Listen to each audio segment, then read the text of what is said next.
Mobile Devices and the Impact They Have in Schools by Julian King.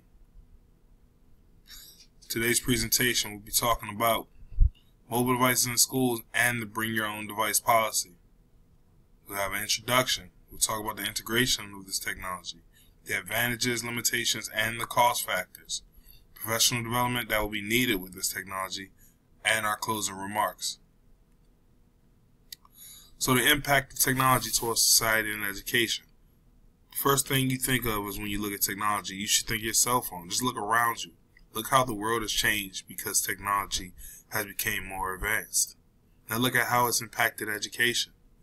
No longer are we sticking with traditional style education, teacher-led education. Everything now is student-led. We want the students to be in control of their own education. And the BYOD policy and mobile devices in the classroom does just that. So, what is BYOD, or what is Bring Your Own Device? This idea encourages the students to use their own mobile learning device, such as an iPad, tablet, or an iPhone, to enhance their instruction, while also emphasizing technology to schools who may not have all the resources needed. This concept allows students to use their own devices to engage themselves in the learning. How can it help? Like I just said, students can engage themselves in the learning. Students are more accountable with their own devices. That allows them to personalize their education. And some further things we're going to get into further in this video. Integration. So our first thing we wonder is, what does integration look like? Well, first, let's think about it. The ability to integrate these devices into a classroom can be crucial to engaging learning and promoting technological literacy. But integration can be quite easy depending on the content area. Integration could be students using their iPhones or tablets for a research project, or students taking a test on these devices, or students using these devices to get on YouTube, Khan Academy, IXL, Big Ideas, Mobius Math, a bunch of online platforms that can help gauge the students' learning and move them forward, get them from that point A to point B. Tools and sites that can ease transition. These are sites like Kahoot, Weebly, Google Sites. Google Classroom is very popular in Common Core curriculum and in a lot of public schools because it allows students to go online and check for their websites, check for their homework, check for their tools. This puts students in control of their education no matter where they're at. And if I had to use this in my content area, being a math teacher, one good thing I like using Kahoot as a test review, where I can put problems up on the board with either multiple choice answers, and students get, and it's more like a Jeopardy for my students. They get to click an answer from their cell phone. Students get to create a username, and they're actively trying to beat each other to see who can get the most points. This creates competition in the classroom, which creates students that want to learn because they want to be better than the other student. And in this case, competition is a great thing when it comes to education. So the advantages, the limitations, and the costs when integrating the BYOD policy in a school as well as mobile devices in a school. The pros. First, you personalize learning. You're allowing students to take that learning home. You're allowing students to make the education about them and not about us as teachers or about the education in general. The flexibility of location. With that Google Classroom, with some of these platforms, you allow students to do this work at home, do this work anywhere they're at, on break, on Christmas break, on Thanksgiving break, on the weekends if students are sick or just miss school for a day. This allows them to access the curriculum wherever they are at. It is inexpensive to free applications. Most of the applications on these devices are free. If you do pay, you're paying $1.99, maybe $2.99. They're very inexpensive applications that can help these students. It allows more chances for teacher experimentation. Teachers can experiment a little more. They have a little more wiggle room to experiment with new technology, experiment with new programs with their students, and see how it works for their students. Not every program fits every student.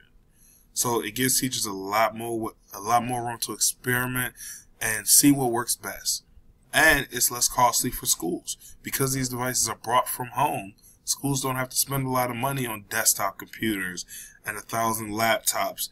They can save their money or allocate those resources to another department or to another thing that may specifically need it more. But here comes the cons with this, the limitations. Specific devices work better than others. So your screen size and memory, depending on your phone, might not be as well. Some people have iPads, it's a bigger screen size, more memory. Some people have less updated iPhones, which do not have a good amount of memory, and the screen size is a lot smaller. Students can also become easily distracted by using their own devices. With texting and all the apps that students get on now, Twitter, Snapchat, you have to constantly remain diligent with your students and vigilant as far as making sure they stay on task. Bullying and cyberbullying become a very big concern because when students are online all the time, cyberbullying becomes a very big concern with students talking inappropriately to each other online, whether it's putting another student down or a bunch of students just picking on one student specifically. And then you talk about bullying because some students are not going to have the newest phones like other students have. So as a teacher, you have to be vigilant in that as regards to make sure that just because a student doesn't have the newest phone or the newest tablet, he still can be a part of the education. And teachers who are not technologically literate.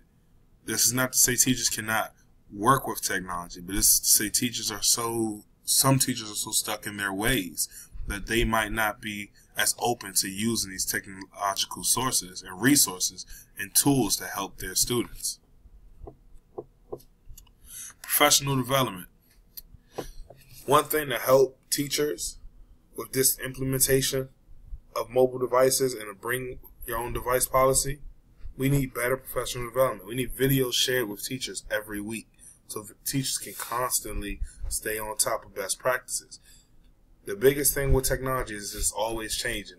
As it always changes, education will constantly change. And as education constantly changes, teachers need to be updated of these changes so they can make the best choices for their class and their students. Professional development should only focus on best practice for integrating technology. Once again, when you get these are videos for best practice. These are not just videos of something to do. These are videos showing you the best practice that will work for your specific content or your specific type of students. And visual and kinesthetic training for all teachers. Teachers, like students, are very hands-on learners. With that being said, teachers need to be involved in working with this technology before they can be expected to implement it into a classroom. Finally, when talking about mobile devices in a school and a bring your own device policy in a school, low cost is a big thing.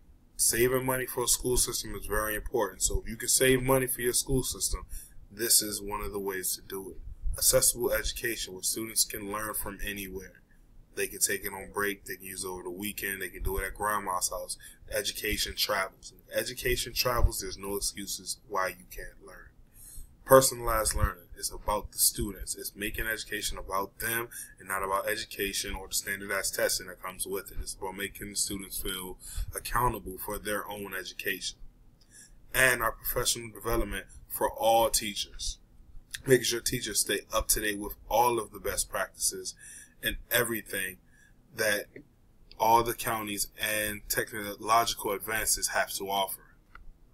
These references were used to come up with this paper and this research project. Thank you.